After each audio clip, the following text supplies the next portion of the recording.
Ni siku nyingine tena hapa tunaweza kujadili masuala mbalimbali, lakini Yanga ambao ni mabingwa watetezi wa ligi kuu bara imeendelea kuboresha kikosi chake cha kuhakikisha inashusha wachezaji wengi bora ili waweze kufanya vizuri zaidi kuanzia kwenye ngao ya jamii, ligi kuu bara, ligi ya mabingwa Afrika na kombe la shirikisho la CRB kwa msimu ujao. Timu hiyo imeendelea kuwania wachezaji wanaochipukia baada ya juzi kumtambulisha Isa Abushiri Sugar Boy kutoka Fountain Gate, ikiendelea kuonyesha makali yake kwenye usajili. Mihambo anaojiunga na mabingwa hawa watetezi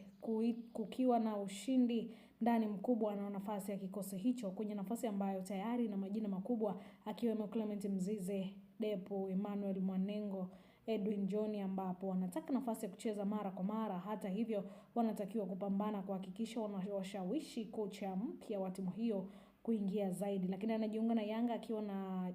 anajua wazi kuwa nafasi anayocheza sio rahisi kutokana na waliopo, ambapo wapo tayari wameshaitengeneza namba kikosini. Kabla ya hatua Jangwani, miamba hiyo iliwahi kucheza soka la vijana katika klabu ya Jomo ya Afrika Kusini na kufanya majaribio nchini Dubai kwa zaidi ya miaka moja, ingawa hakufaulu. Lakini ikiwa na Mashujaa msimu uliopita,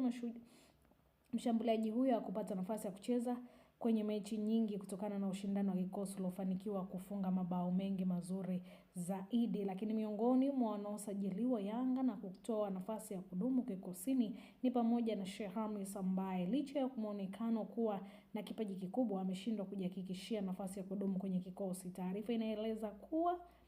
kwenye kikosi inaeleza Yanga ipo katika hatua za mwisho za kumtoa kwa mkopo kwenda Singida Black Star, hatua inayomsaidia kupata nafasi ya kucheza mara kwa mara na kuendelea kukua zaidi. Hii ni Gift Online TV, endelea kusubscribe ili uweze kupata kufahamu nani mwingine